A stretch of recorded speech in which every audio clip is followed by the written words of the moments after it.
coup, j'ai commencé le catch en 1996. J'ai commencé à Montréal, au Québec, Canada, où j'ai appris le catch. Premier entraînement, c'était en septembre 95 à Montréal, au centre Robillard avec Édouard Carpentier. Premier match, c'était Québec à Drummondville, dans une petite fédération où Édouard a envoyé ses élèves. Du coup, moi, vu que j'ai commencé au Québec, j'ai tout fait, enfin, tout a commencé pour moi au Québec. Premier entraînement, première fois que j'ai vu un ring, première fois que je suis monté sur un ring, premier show, tout a commencé là-bas. Première rentrée, c'était un moment bizarre parce que c'était plein de stress et c'était le moment que j'avais attendu peut-être le plus longtemps dans ma vie. Donc c'est un bouillon d'émotions, un truc de malade. Premier show à l'étranger, du coup c'était au Québec, au Canada. Mes shows d'après, ça a été au Portugal. Et après avoir fait le Québec et le Portugal, j'ai catché en France. Donc j'ai fait 2 pays avant de commencer en France.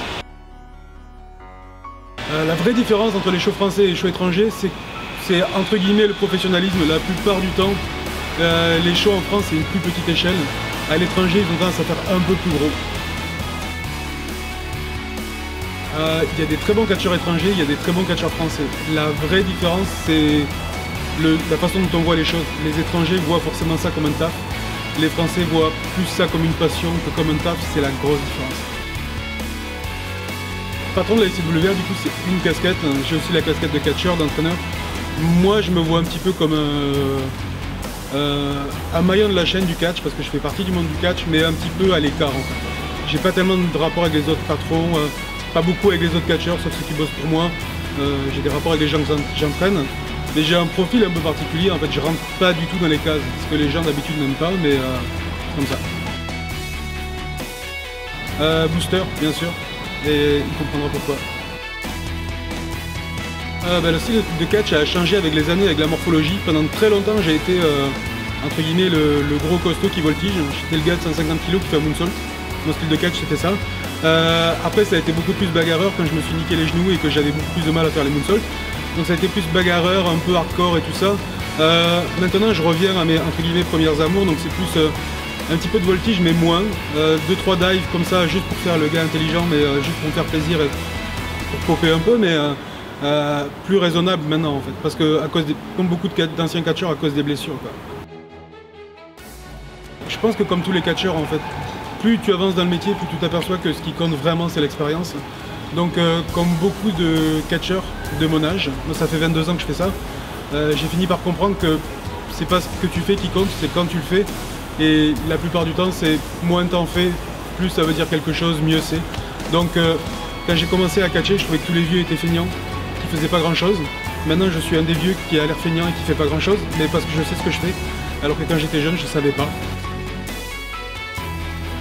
L'avenir un petit peu comme tout le monde en fait.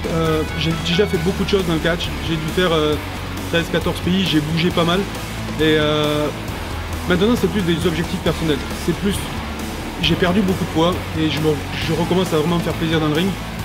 J'essaie de reprendre de la masse, d'avoir un beau physique. Ce que j'ai vraiment jamais eu. J'ai jamais eu le physique exactement que je voulais. L'objectif c'est plus ça, c'est avoir le physique que je veux en tant que catcheur sur un ring. C'est un objectif personnel et mon futur pour moi c'est ça. En tant que patron de catch, faire plus de shows, je dis toujours la même chose. Moi c'est une vraie lacune que j'ai, c'est d'arriver à faire beaucoup de shows. Essayer de faire des shows qui plaisent au grand public et qui continuent à plaire aux fans. Et essayer de faire grandir ça en fait. J'ai beaucoup entendu ça. Je suis pas vraiment de cet avis parce que je pense que le vrai problème du catch en France, c'est de vendre au juste prix du show. Il y a des shows kermesse, ça sert à rien de les vendre 15 000 €. Et il y a des gros shows qui sont vendus peu cher. C'est pas tellement le truc de vendre des shows pas chers. Il y a des shows qui sont vendus 1 500 €, ça vaut 1 500 €. Il y a des shows qui sont vendus 10 000 €, ça vaut 10 000 €. Le vrai problème du catch, c'est quand on commence à vendre 15 000 € quelque chose qui vaut 2 000. C'est ça le problème, c'est de tromper les gens sur la valeur du show. Moi, il y a des shows que je vends pas cher. Je me cache pas, j'ai un budget, je fais le mieux possible avec le budget que j'ai. Par contre, je dis pas à mes clients qu'ils vont avoir WrestleMania. S'ils mettent 2 000 € sur la table, ils ont un show pour 2 000 €. C'est le truc. Forcément, en théorie, ce serait possible, mais Si on prend l'exemple des voitures, c'est comme si tu disais est-ce qu'à partir de demain on ne peut pas vendre que des limousines. Du coup il y a plein de mecs qui vont marcher à pied. On peut rouler avec une, je sais pas, une Twingo, on peut rouler avec une Mercedes ou avec une limousine. Le truc c'est que les shows moins chers en fait devraient pas être cheap. C'est-à-dire que si il y a des shows à 2000 € qui sont des bons shows, si on prend le soin de bien les faire, ça tue pas le business. Des fois il y a des shows qui sont vendus 5000 € et que les programmes sont dégueulasses quoi. Les catcheurs sont mauvais, ça n'a aucun sens. C'est pas le prix qu'on met sur le contrat qui compte, c'est la qualité du show.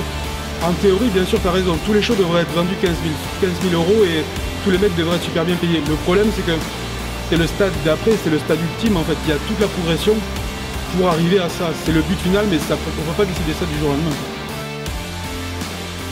Disons qu'il faut toujours avoir les moyens de ses ambitions. Si l'idée c'est d'attirer les fans, il faut essayer de faire les choses bien. Après, il faut rester dans des moyens qui sont cohérents. Tu ne peux pas faire venir une équipe de télé, des caméras professionnelles et tout ça pour un show où tu vas avoir 500 personnes. Il y a 25 personnes qui vont acheter le DVD et si tu les mets en on-demand, il y a 10 personnes qui vont acheter le on-demand. C'est un peu le serpent qui se mord la queue entre les organisateurs, les catcheurs et les fans. Les fans veulent des trucs super qualitatifs, mais ils se déplaceront le jour où ce sera super qualitatif. Pour que ce soit super qualitatif, il faut que les organisateurs aient les moyens. Pour que les organisateurs aient les moyens, il faut que les fans se déplacent. Du coup, c'est le serpent qui se mord la queue, il y en a les uns attendent les autres, ça fait 10-15 ans que c'est comme ça.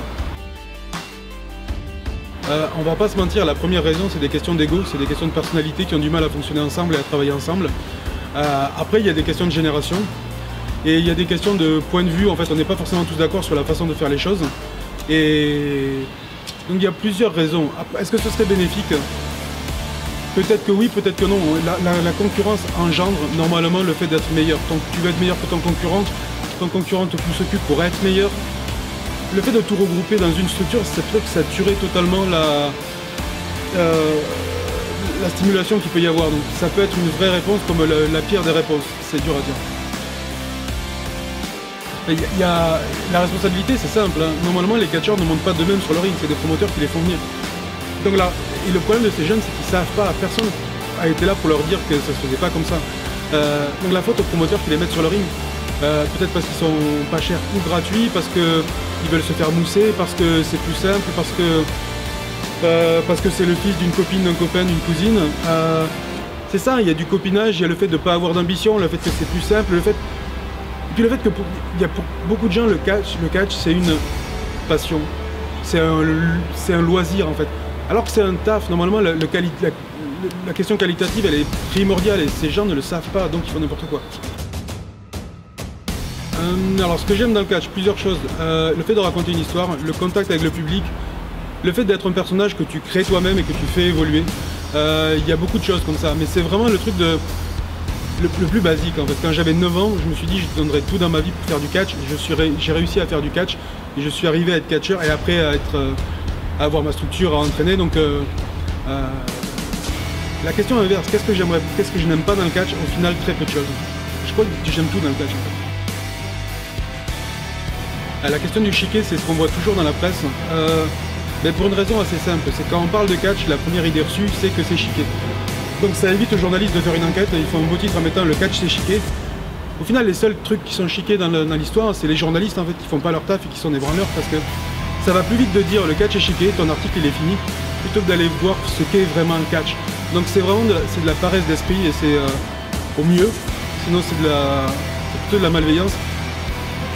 Tous les catcheurs le disent, on apprend comment le catch n'est pas truqué. 90% des choses qu'on fait dans le ring sont vraies. C'est des vrais coups, c'est juste qu'on apprend à les donner. Et le catch est beaucoup plus réel que les gens le pensent. Et on ne dit pas ça pour passer pour des super-héros, c'est que c'est vrai en fait. N'importe qui a fait un entraînement de catch sait à quel point c'est dur. Est-ce que la fin est scénarisée? Oui. Tout le reste est vrai. Quand on tombe par terre, on tombe par terre. C'est tellement une facilité d'esprit de dire ok, on fait un article sur le catch, ok, le catch est truqué. Comme si les gens révélaient le truc, quoi. S'il y a un moment, c'est ridicule, quoi. Comme tous les gens qui sont sur la route, notamment pour le catch, forcément qu'il y a des sacrifices à faire. Après, mes enfants sont nés dans le catch. C'est beaucoup plus simple, entre guillemets, pour moi, parce qu'ils comprennent. J'ai des tas de photos, mais mes enfants ne savent pas encore marcher, ils sont déjà sur le ring. Ils ont quasiment grandi dans des vestiaires de catch, ils comprennent tout ça. Quand je peux les prendre, je les prends avec moi, c'est toujours un plaisir. Leur mère même si elle catch plus trop maintenant, elle a longtemps été catcheuse, donc je vois ça avec elle. Donc voilà, il y a toujours des sacrifices à faire. J'ai loupé des baptêmes, des mariages, plein de choses. Mais c'est mon choix parce que j'ai toujours considéré que le catch c'était un taf et c'est pas à côté, c'est toujours la priorité en fait. Donc il y a des gens qui m'en veulent certainement, j'étais pas à leur mariage, j'étais pas au baptême de leurs enfants. C'est des choix que j'ai fait et je les assume, je les regrette pas et je referai pareil. Et il faut choisir ses priorités et arriver à vivre avec ça, mais c'est des choix qu'on fait quoi.